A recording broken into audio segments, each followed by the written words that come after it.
자, 여러분 안녕하십니까? 여러분 교재 115쪽이 되겠습니다. 자, 입지계수에 대한 내용이죠. 자, 입지계수 30회 시험도 출제했고 32회 시험에도 출제를 했었습니다. 자, 이 표를 이용한 우리가 계산 문제를 우리가 의미하는 거죠. 자, 그래서 올해는 좀 가능성이 또 반반이다 이렇게 보시면 되는데, 자, 입지계수는 항상 이 공식을 잘 이해를 해 두셔야겠죠. 자, 어떤 지역의 특정 산업이 전국의 동일 산업에 대해서 어느 정도 특화, 전문화되는가를 나타내는 지표입니다. 자, 분모는 전국이죠. 자, 분모는 전국. 자, 부모는 우리가 전국을 의미합니다. 자, 전국 전체 산업. 자, 전국의 전체 산업의 고용자 수에 대해서 전국의 특정에 있어서의 I 산업, 뭐 전자산업일 수도 있고, 뭐 섬유산업, 뭐 부동산 산업, I 산업의 우리가 고용자 수에 대해서 우리가 특정, 우리가 지역, Z 지역이라고 할까요? 이 Z 지역에 있어서의 우리가 전체 산업에 대한 고용자 수에 대해서 Z 지역, I 산업에 대한 고용자 수가 차지하는 비율이죠. 자, 그래서 우리 항상 계산할 때는 전국 전체 산업이 만나는 숫자, 전국 I 산업, Z 지역 전체 산업, Z 지역 I 산업이 만나는 우리가 숫자를 잘 확인을 해야 될 부분이 되겠습니다. 자, 그러면은 20번 보시면은 각 지역과 산업별 고용자 수가 다음과 같을 때 A 지역, Y 산업을 묻죠. 자, 여러분이 20번 문제를 보시면은 우리가 A 지역,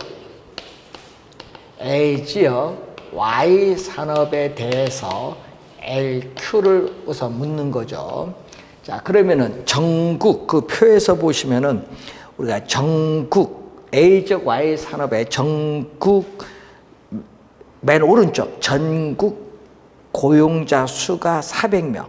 자, 그 중에 고용자 수에서 전국에 우리가 Y 산업은 160이죠. 이게 400에 대해서 여기는 160이 되겠죠. 160이 우선 나오겠고.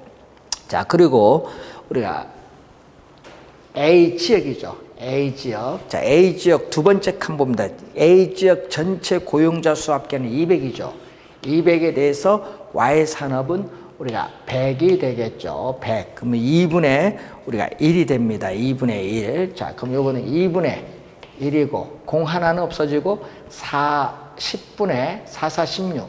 10분의 4가 되겠죠. 그래서 우리가 8분의 10 돼서 4분의 5죠. 4분의 5니까 1.25가 되겠습니다. 그래서 첫 번째는 1.25가 되겠고, 또 B지역 X 산업이죠. 이거는 B지역 X 산업에 있어서의 입지계수 LQ는 자, 전국 우리가 400에서 X 산업은 얼마죠? 240이 되겠죠. 240.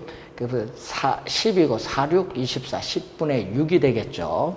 자, 여기에 대해서 우리가 B지역 200에 대해서 X산업은 우리가 140이 되겠죠. 140. 그러면 10분의 7이 되겠죠. 10분의 7. 자, 그러면 얼마? 약 60분의 70이니까 6분의 7 돼서 약 얼마 나오죠? 1.17이 나오겠죠. 1.17. 그래서 정답은 우리가 3번 지문이 정답이 되겠습니다. 6분의 7. 자, 여러분 이런 유형의 문제가 30회 시험과 32회 시험에 출제를 한 내용이 되겠죠. 자, 우리가 2번 문제로 가겠습니다. 자, 22번 문제로 가시면은 각 도시의 산업별 고용자 수가 다음과 같을 때 X 산업이 기반 산업이다. 자, X 산업이 기반 산업이란다. 자, 기반 산업은 그 지역 내에서 생산하고 소비하고 남은 나머지를 전국의 다른 지역으로 수출하는 거죠. 그래서 LQ 값이 1보다 클 때 우리는 기반 산업이다. LQ가 1보다 커야 된다는 얘기죠. 자, 모두 고른 것을 묻는 거죠.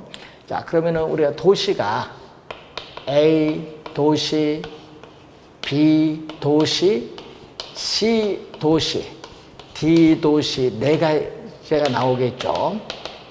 자, A 도시의 LQ는 얼마냐? 자, 전국 맨 오른쪽 전국 우리가 6,250에 대해서 X산업이 얼마냐? X산업에 대해서 3,350이죠. 자, 6,250에 대해서 3,350이죠. 그럼 요 값 3,350을 6,250으로 우리가 나눠주면은 0.536이 되겠습니다. 0.536. 여기 0.536이 되겠죠. 자, 그래서 LQ 값은 다 0.536이 되겠죠. 분모는 0.536이 전부 우리가 똑같습니다. 요 값은 다 똑같다. 자, 이때 A 도시는 1000에서 400. A 도시는 1000에서 400이니까 이게 0.4죠.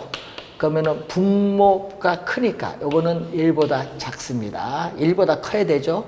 그래서 A 도시는 답이 안 된다는 거. 자, B 도시는 2000에서 1200. 자, 여기서 2000에서 1200이 되니까 얼마? 0.6이죠. 10분의 6이니까 0.6이죠. 그러면 분모보다 분자가 크니까 1보다 큽니다. 1보다 크다. 자, 세 번째 C도시는 1150. 자, 1150에 대해서 우리는 X산업은 650이 되겠죠. 650을 1150으로 나눠줬더니 0.565가 되죠. 그러면 우리가 565니까 요거는 536보다 분모보다 크네요. 요것도 1보다 큽니다. 자, D도시는 2100에서 1100이죠. 자, 2100에서 1100인데, 자, 11을 21로 나눠줬더니 0.523이 되겠죠. 이건 0.523인데 분모가 또 크네요. 그러니까 요거는 1보다 작습니다. 그래서 기반 산업은 1보다 큰 우리가 B와 C 도시가 되겠습니다. 따라서 3번 지문 정답이 되겠습니다. 자, 관련해서 우선 잘 확인을 해 두시기 바라고, 자, 대표 유형의 문제 118페이지인데, 자, 레일리 이론이 또 상당히 중요하죠. 자, 대표 유형의 문제를 보시면은, 자, 레일리의 소매 인력의 법칙이죠. 자, 최초 이론 1929년에 나타난 최초 이론이기 때문에 상당히 중요하다. 레일리의 소매 인력의 법칙은 우리가 중력 모형을 적용을 하죠. 자, 중력 모형을 적용합니다. 그래서 두 도시 사이에 위치하는 소비자에 대해서 상권이 미치는 영향력의 크기는 두 도시인 크기인 인구에 비례한다. 인구에 비례하고 이 상권의 경계인 이 분기점으로부터 거리의 제곱에 반비례한다. 자, 여러분 항상 주의를 할 것은 거리 제곱이 나오면 반비례한다는 얘기죠. 거리 제곱에 반비례한다. 자, 거리 제곱에는 반비례를 하고 인구에는 비례. 자, 이 비례 반비례를 바꿔서 13회 시험과 29회 시험에 출제했고, 또 이 지문 자체를 21회와 25회 시험에 출제를 했었습니다. 자, 그리고 이 레일리의 소매 인력의 법칙에 있어서 고객을 끌어당기는 힘, 유인력 또는 흡인력인데, 자, 비례는 뭘로 간다? 분자로 가고, 우리가 반비례는 분모로 가죠. 거리 제곱. 자, 이 수식을 이용해서 계산을 하셔야 되는 문제인데 올해 출제 가능성이 상당히 높다. 그래서 내일리는 올해 출제 가능성이 상당히 높습니다. 계산 문제 잘 정리해 두시고, 자, A 도시와 B 도시 사이에 위치하고 있는 C 도시는 A 도시로부터 10km, B 도시로부터 20km 떨어져 있다. 자, A 도시 인구는 7만 명, B 도시 인구는 42만 명, C 도시 인구는 3만 명이다. 레일리의 소매 인력의 법칙을 적용할 경우에 C 도시에서 A 도시와 B 도시로 구매 활동에 유인되는 인구 규모는 얼마냐? 단 C 도시 모든 인구는 A 도시와 B 도시에서만 구매한다고 가정을 하고 있습니다. 자, 그럼 A 도시로 몇 명 가느냐? 자, A 도시로 몇 명 가느냐? 자, A 도시로의 인구 유인비율이죠. 자, 여러분 상대적인 소매 잠재력의 크기를 설명합니다. 상대적이라는 것은 이렇게 분수식으로 가는 거죠. 상대적인 소매 잠재력은 이렇게 분수식으로 가는데, 자, A 도시 인구 얼마죠? A 도시 인구 7만 명에 비례하고 분기점으로부터 거리 10km, 거리 제곱에 반비례하죠. 자, B 도시 인구는 42만 명. B 도시 인구 42만 명에 비례하고 우리가 분기점으로부터의 거리 42만 명에 비례하고 거리 20km죠. 거리 제곱에 반비례를 한다. 그래서 항상 계산 문제를 하려면은 이 수식을 이렇게 적어야 계산 문제를 풀 수 있다는 거죠. 이게 포인트가 되는 거죠. 자, 이때 이 번분수 계산할 때는 요 두 개 곱한 거죠. 내항의 곱입니다. 이 내항의 곱은 분모로 간다. 그러면 10의 제곱은 100이죠. 100 곱하기 42만 명은 분모로 가고, 이렇게 외항의 곱, 이렇게 외항의 곱은 분자로 가죠. 20의 제곱은 400입니다. 400 곱하기 7만 명은 이렇게 분자로 가죠. 그럼 이거 약분하니까 이게 4가 되겠고, 7, 6, 40이죠. 6분의 4네요. 그러면 이걸 분수식은 비례식으로 나타낼 때 A 대 B는 얼마가 되냐? 4 대 6이다. 그래서 A 도시로의 인구 유인, 인구를 유인하는 규모, 그러면 나머지 B 도시로 인구 유인하는 규모는 얼마냐? 얼마가 되죠? A는 우리가 4 대 6이니까 4 플러스 6, 전체 분모는 10이죠. 전체 10에서 A는 4를 차지해요. 곱하기 C 도시 인구 3만 명이죠. 3만 명. 자, 3만 명인데 이게 5분의 2죠. 예? 5분의 2. 5분의 2니까 12,000명이 여기에 해당하겠죠.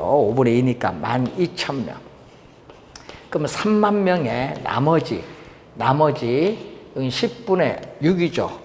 B는 6을 차지하죠. 그래서 10분의 6, 3만 명의 10분의 6, 5분의 3이죠. 5분의 3은 얼마? 우리는 나머지는 B 도시로 가겠네요. 그래서 정답은 몇 번? 우리가 2번 지문이 정답이 되겠습니다. 자, 이런 유형의 문제 올해 좀 중요하니까 잘 확인을 해 두셔야 될 부분이 되겠습니다. 자, 또 허프 문제가 또 상당히 중요하죠. 자, 허프는 자, 대도시 내에서 특정 점포를 방문하는 확률을 구하는 거죠. 경험적으로 이 확률을 구하는 거죠. 확률론적으로 접근을 하고 있다. 그래서 확률적인 상권 분석 모형입니다. 자, 허프도 항상 우리 공간 거리 마찰계수인데, 공간 거리 마찰계수는 이 교통 조건이나 쇼핑 물건의 특성에 따라 달라지는 값인데, 이걸 2라고 가정을 하면은 또 중력 모형을 적용을 하죠. 자, 중력 모형을 적용할 때는 매장 규모, 매장 면적에 비례합니다. 자, 매장 면적에 비례하고 거리의 제곱에 반비례한다. 자, 거리의 제곱에 반비례하죠. 자, 이때의 거리는 이 실제로 측정한 거리인 실측거리와 또 어느 정도 도달하는데 시간이 걸리냐, 시간거리 개념이죠. 매장 규모와 우리는 이 거리 개념은 공간적 요인이죠. 자, 공간적 요인 있고 또 소비함으로써 얻는 만족, 이 효용이라는 또 비공간적 요인을 이용해서 우리는 문제를 풀고 있는 게 허프의 이론입니다. 자, 인구 1만 명 도시 인근에 할인 매장이 2개 있다. 다음의 자료를 허프의 확률 모형으로 분석할 경우에 A 할인 매장이죠. A 할인 매장에 있어서의 시장 점유율 및 이용객 수를 구하라. 단 공간 마찰계 수는 2이다. 여기 항상 키워드도 공간 마찰계 수 2는 중력 모형을 적용하고, 자, 제약 조건이 있죠. 도시 인구의 70%, 즉 1만 명의 70%는 7천 명만 대형 할인점을 이용한다고 전제를 하고 있습니다. 자, 그럼 A 할인 면적인데 시장 점유율이죠. 자, A 할인 면적에 있어서의 시장 점유율, 항상 여러분은 이 시장 점유율부터 먼저 구해야 돼요. 즉 A 할인점을 방문할 확률을 시장 점유율로 보는데, 시장 점유율은 분모는 뭐다? 전체다. 그래서 A 할인점의 매장 면적 9천. 자, A 할인 매장의 면적 9천에 우리가 B 할인 매장의 면적이 4천이죠. 4천이 주어졌습니다. 분모는 거리죠. 자, 각 거주지로부터 매장까지 거리, A 할인 매장은 3km, 거리 제곱에 반비례하죠. B 할인 매장은 2km, 거리 제곱에 반비례하고, 2개 더해준 게 전체면 구하고자 하는 A 할인점은 우리가 9천을 3의 제곱으로 나눠주면 되겠죠. 그럼 얼마죠? 9천을 9의 3의 제곱 9로 나눠주니까 1000이 되겠고, 4천을 2의 제곱 4로 나눠주니까 1000이죠. 그래서 2분의 1 곱하기 퍼센트로 가니까 100을 곱해주니까 50%죠. 시장 점유율은 50%가 나오죠. 그래서 이제 두 번째, 항상 여러분 허프 모형을 계산 문제, 허프도 원래 중요하거든요. 허프도 원래 상당히 중요합니다. 랠리 아니면 허프가 계산 문제 원래 출제 1순위라는 걸 염두에 좀 두시면서, 두 번째는 이용객 수죠. 자, 이용객 수인데 얼마죠? 우리는 거주지에 있어서 1만 명의 70%인 7천 명만 할인점을 이용을 합니다. 여기에 얼마를 우리가 대죠? 50%를 A 할인 매장을 방문하니까 7천 명의 50%니까 3,500명이 구하고자 하는 답이 되겠죠. 따라서 정답은 우리가 1번 지문이 정답이죠. 이렇게 제약 조건이 있는 경우에 계산 문제 또 확인을 한번 해보시기 바랍니다. 자, 23번 문제로 갑니다. 자, 입지 이론에 관한 설명으로 연결이 옳은 것은, 자, 공간적 중심지의 규모의 크기에 따라 상권의 규모가 달라진다는 것을 실증적으로 분석한 이론은 크리스탈레의 중심지 이론입니다.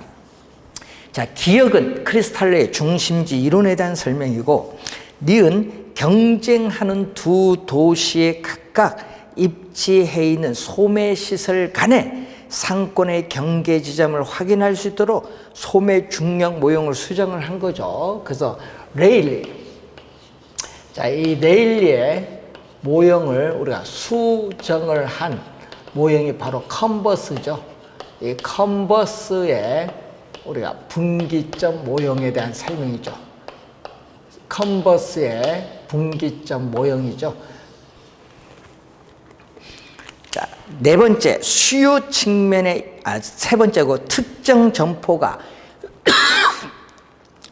최대 이익을 얻을 수 있는 매출액을 확보하기 위해서는 어떤 장소에 입지하여야 하는가를 제시한 이론이 바로 누구 이론이죠? 이것은 바로 넬슨에 대한 얘기죠. 넬슨. 자, 넬슨의 소매 입지 이론인데, 넬슨은 우리 점포 입지 원칙 8가지를 제시해주고, 그 중에서 서로 보완 관계 있는 상품을 판매하는 이 인근 점포들 간의 고객을 서로 주고받는 형상인 양립성을 특히 강조하고 있습니다. 자, 그리고 네 번째, 수요 측면, 수요의 동그라미, 수요 측면의 입장에서 기업은 시장이 확 확대 가능성이 가장 높은 지점에 위치해야 된다고 본 이론이 바로 누구 이론이죠? 뇌쉬의 이론이죠. 뇌쉬. 자, 이 뇌쉬의 최대 수요 이론이죠. 말 그대로 수요가 최대가 되는 지점, 말고 수요가 최대가 되는 지점에 공업이 입지해야 된다고 주장한 이론이죠. 그래서 수요 측면의 입장에서 강조하고 배보의 최소 비용 이론을 비판해서 나타난 이론입니다. 따라서 3번 지문 정답이 되겠습니다. 자, 24번 문제로 갑니다. 크리스탈러의 중심지 이론에서 사용되는 개념에 대한 정의로 옳은 것을 모두 고른 거 옳은 거죠. 자, 중심지 개념이 나왔네요. 각종 재화와 서비스의 공급 기능이 집중이 되어서 고객이 존재하는 지역 배후지에 재화나 서비스를 공급하는 중심지역, 중심지 개념 맞습니다. 기억은 맞는 지문. 자, 재화의 도달 범위는 중심지 활동이 제공되는 공간적 한계로서 중심지로부터 어느 기능에 대한 판매량 수요가 0입니다. 여러분 최대가 아니라 0. 0이 되는 지점까지 거리를 얘기합니다. 0입니다. 최대가 아니라 0. 그래서 틀린 지문이 되겠죠. 자, 이 크리스탈러의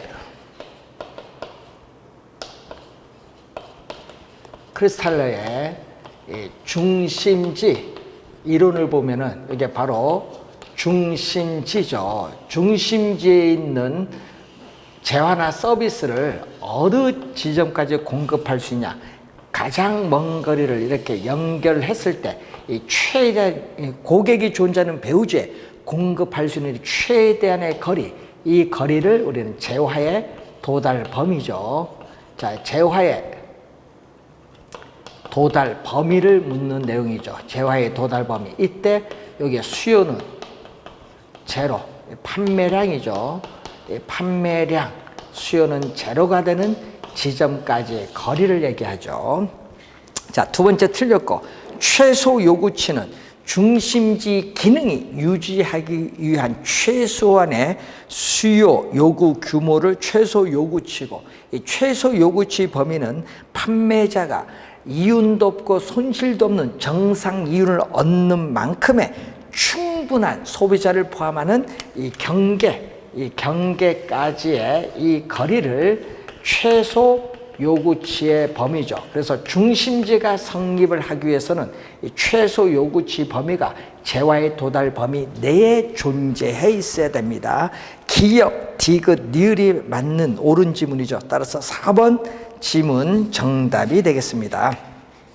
자, 25번 문제로 갑니다. 중심지 이론에 관한 설명으로 틀린 것. 중심지의 형성 과정. 중심지의 형성 과정 및 중심지의 계층 구조를 다룬 이론이죠. 1933년에 나온 겁니다. 1번 맞는 지문이고, 고차 중심지, 예를 들면 백화점 생각하시면 되겠죠. 고차 중심지일수록 중심지 간의 거리는 멀고, 편의점 같은 저차 중심지일수록 중심지 간의 거리는 가깝습니다. 자, 중심지가 유지되기 위해서는 최소 요구치 범위가 재화의 도달 범위 안, 내에 안이죠. 밖이 아니라 내에 위치해 있어야 됩니다. 그래서 틀린 지문 3번 정답이고, 자, 재화의 도달 범위란 중심지로부터 우리가 어느 기능에 대한 수요가 0이 되는 지점까지 거리를 재화의 도달 범위 개념이죠. 자, 계층 구조에 따르면은 재화의 구매 빈도가 높을수록 여러분이 자주 상품을 산다는 얘기죠. 이땐 중심지 간의 거리는 가깝다는 그러한 내용이 되겠습니다. 따라서 3번 지문 정답이 되겠습니다. 자, 26번 문제로 가보겠습니다. 자, 상권 이론에 대한 설명으로 옳은 것은 중력 모형에 따르면은 A 도시 크기가 B 도시보다 클 경우에는 상권의 경계는 규모가 작은 B 도시에 가깝게 형성이 되죠. 그래서 1번은 틀린 지문. 자, 네일리의 소매 인력의 법칙은 결정론적인 접근이고, 허프의 확률 모형은 확률론적인 관점에서 본 이론이죠. 바뀌었습니다. 2번도 틀린 지문이고 3번 허프의 확률 모형에서는 일상용품점이거나 교통조건이 나빠질수록 마찰 개수는 커지죠. 공간의 거리 마찰 개수는 커집니다. 3번 정답. 레일리의 소매 인력의 법칙은 두 도시를 대상으로 한 도시 단위를 기준으로 한 거시적 측면의 분석이고 허프의 확률 모형은 이 매장 단위를 기준으로 한 미시적 측면, 수요자가 어떻게 돼요? 수요자의 개성, 수요자 자체를 분석하는 미시적 측면입니다. 바뀌었습니다. 자, 소매 인력의 법칙에 따르면 유인력은 도시 크기에 비례하죠. 반비례가 아니라 비례하고 거리 제곱에 반비례합니다. 반비례 비례가 바뀌었네요. 3번 정답이 되겠고요. 자, 여러분이 27번 문제로 갑니다. 허프의 확률 모형에 관한 설명으로 틀린 것은 자, 상권 분석에서 결정론적인 접근보다 확률론적인 접근이 필요하죠. 확률적인 상권 분석 모형이잖아요. 그리고 중력 모형을 활용하여 상권의 규모 또는 매장의 매출액을 추정할 수 있습니다. 자, 수요자의 개성, 즉 미시적 관점에서 입지이론을 전개하고 있고 소비자가 특정 점포를 이용할 확률은 경쟁 점포의 수 몇 개냐, 점포와의 거리, 또 점포의 면적에 의해서 결정이 되고 있죠. 자, 이번 지문은 22회 시험과 29회 시험 출제된 내용이죠.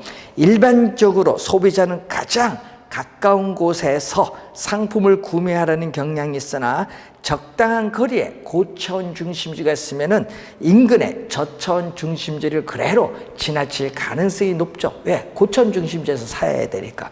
자, 모형의 공간 거리 마찰 개수는 시장의 교통 조건, 쇼핑 물건의 특성에 따라 달라지는 값인데 교통 조건이 나쁠수록 공간 거리 마찰 개수는 커지게 되죠. 자, 전문품점인 경우에는 거리가 멀더라도 기꺼이 물건을 사러 가기 때문에 일상용품점보다는 공간거리 마찰 개수는 작아집니다. 크다 하니까 틀려요. 작아집니다. 그래서 크다 하니까 틀린 지문 5번 우리가 정답이 되겠습니다. 자, 기억을 좀 우선 해두시고 자, 31번 문제로 가겠습니다. 124페이지에 자, 124페이지에 우리가 31번 문제 한번 보겠습니다.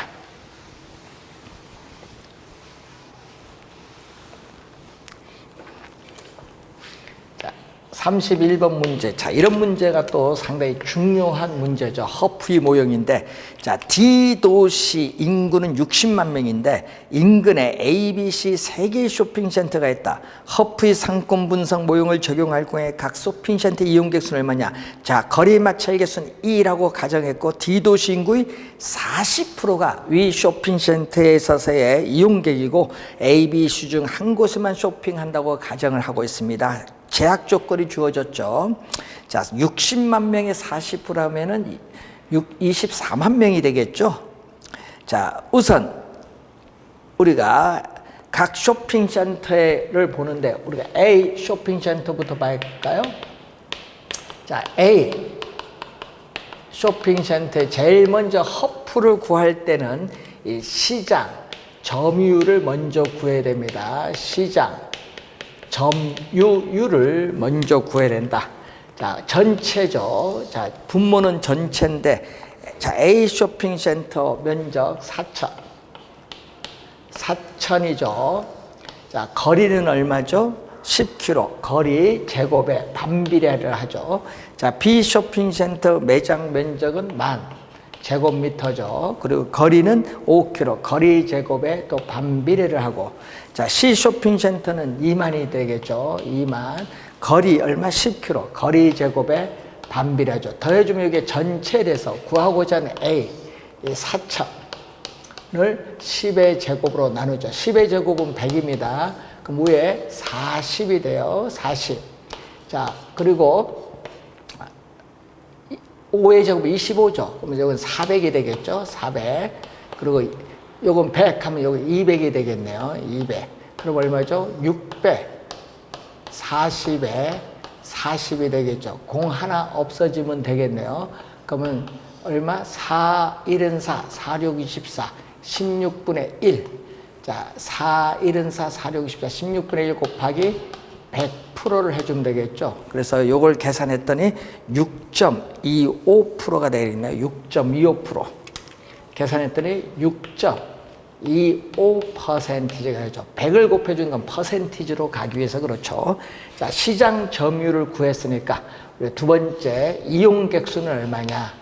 자, 시장 점유율을 먼저 구하고 이용객수는 우리가 60만 명이죠. 60만 명에 40%만 이용한다. 예? 우리가 40%만 쇼핑센터를 이용하니까 24만 명입니다. 24만 명에 우리가 6.25%를 곱해줬더니 우리가 얼마죠? 우리가 5,000명이 되겠죠. 15,000명.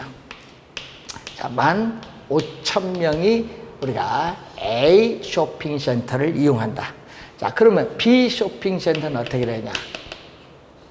자, B 쇼핑센터도 우리가 시장 점유율을 먼저 구해야겠죠.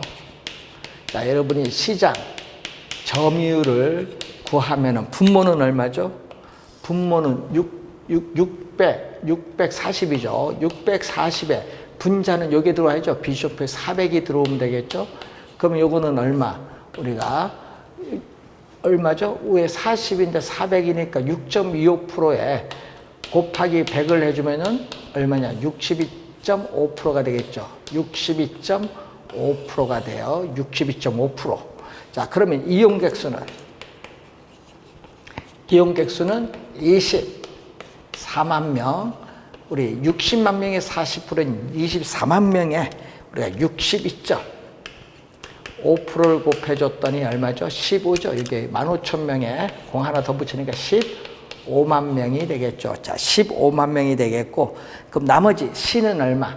C는 15,000명, 15면 16만 5천이죠. 24만 명에 16만 5천을 뺐더니 7만 5천 명이 되겠죠. 7만 5천 명. 따라서 1번 지문 정답이죠. C 쇼핑센터의 이용객 수는 24만 명에서 A, B 쇼핑센터 이용객 수 요거 두 개 더해준 16만 5천 명을 빼면은 7만 5천 명이 되겠습니다. 따라서 1번 지문 정답이 되겠습니다. 자, 33번 문제를 보시면은 32번과 33번은 우리가 같은 유형의 문제죠.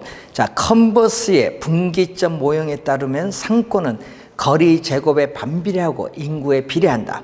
다음 조건에서 A, B 도시의 상권의 경계 지점은 A시로부터 우리가 얼마나 떨어진 곳에 형성되는가. 우리는 A시 인구 16만 명. 자, 여러분 C에 있어서 인구는 16만 명이 주어졌고, 이 B 도시의 인구는 4만 명이 이렇게 주어졌어요. 자, 두 도시 간의 거리는 15km 이렇게 주어졌죠. 그럼 상권의 경계는 요거죠. 자, 이게 바로 상권의 경계인 분기점이죠. 상권의 경계인 분기점이 됩니다. 자, 이때 두 도시 인구는 모두 구매자이며 두 도시에서만 구매한다고 가정을 하고 있죠. 이때 요 거리를 우리는 X 킬로미터로 보면 되겠죠. 그럼 요거는 15-X 이렇게 보시면 되겠네요. 자, 이때 우리가 구하는 것은 어떻게 구한다? X는 결론이 1 플러스 루트 A, 분모 A시로 볼 때는 분모는 A시입니다. A시의 인구 16만 명에 B 도시 인구 4만 명이죠. 여기에 대해서 두 도시 간의 거리 15km를 해주면 돼요. 그러면 여러분 루트 16분의 요거 16분의 4죠. 요거는 4분의 1이 되겠고, 요거는 4분의 1은 2분의 1의 제곱인데, 제곱과 루트가 없어지니까 2분의 1이에요. 그러면은 분모는 1 플러스 2분의 1에 15kg가 되는데, 자, 2분의 3이죠.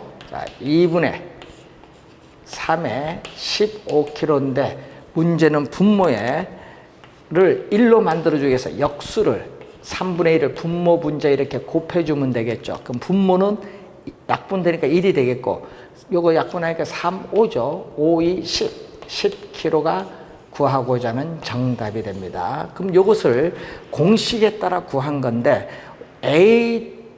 A씨의 구매 영향력은 인구의 비례, 16만 명, 인구의 비례를 하고, 거리, 16만 명 인구에 비례하고 거리, X키로, 거리 제곱의 반비례. 이건 A씨의 구매 영향력이고, B씨의 인구 4만 명에 비례하고 거리 15km.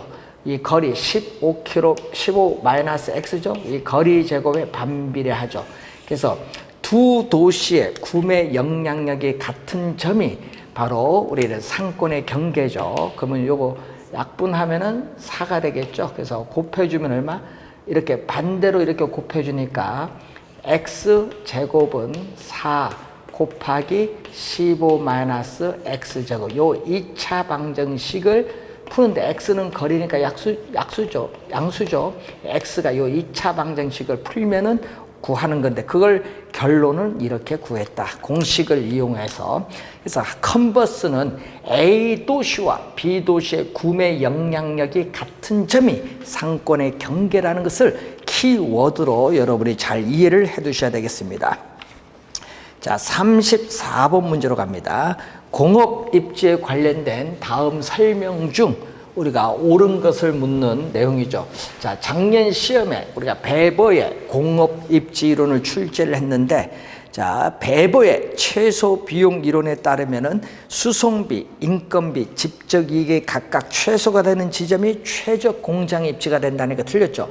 자, 수송비와 인건비는 최소 지점이지만 이 집적에 따른 이익은 최대가 됩니다. 최대. 그래서 틀린 지문이 되겠죠.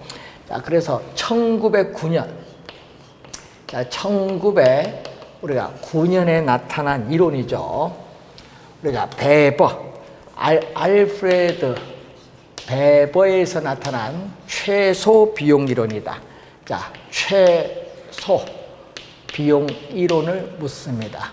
요거는 비용이니까 공급 측면이죠. 비용이 최소가 되는 지점에 공업이 입지된다. 그래서 비용이니까 요거는 공급 측면에서의 이론이다. 비용이니까 공급 측면에서의 이론이다. 자, 운송비 비중이 적고 기술의 연관성이 높으며 계열화된 산업인 경우는 분산하는 것이 아니라 집적해야겠죠. 그래서 그건 무슨 얘기죠? 집적.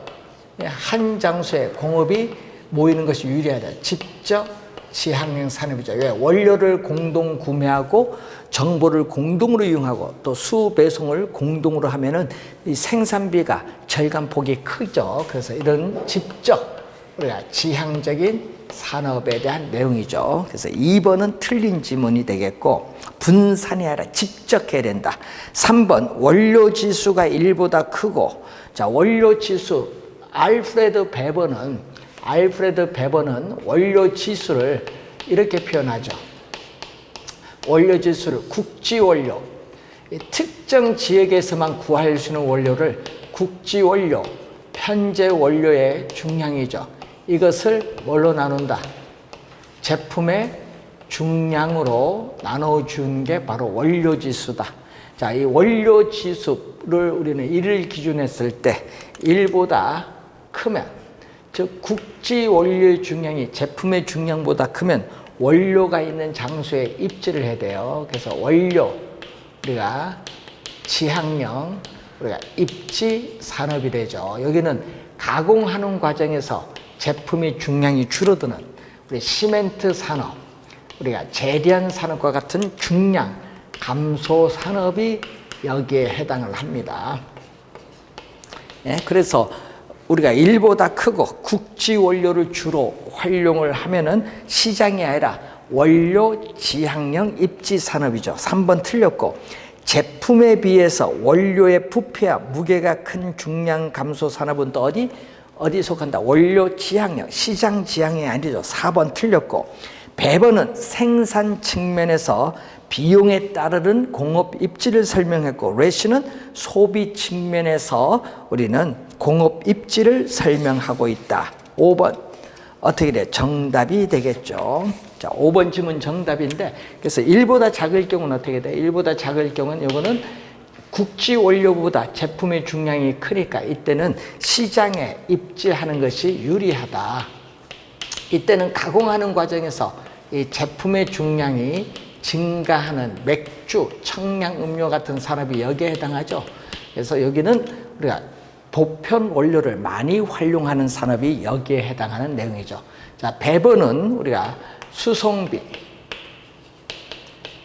인건비, 직접에 따른 이익 중에서도 우리는 수송비는 직접 우리가 구하기가 어려운데, 이 수송비를 3가지 요인 중에서 가장 중시한다는 그러한 내용이 되겠습니다. 배버의 이론이죠.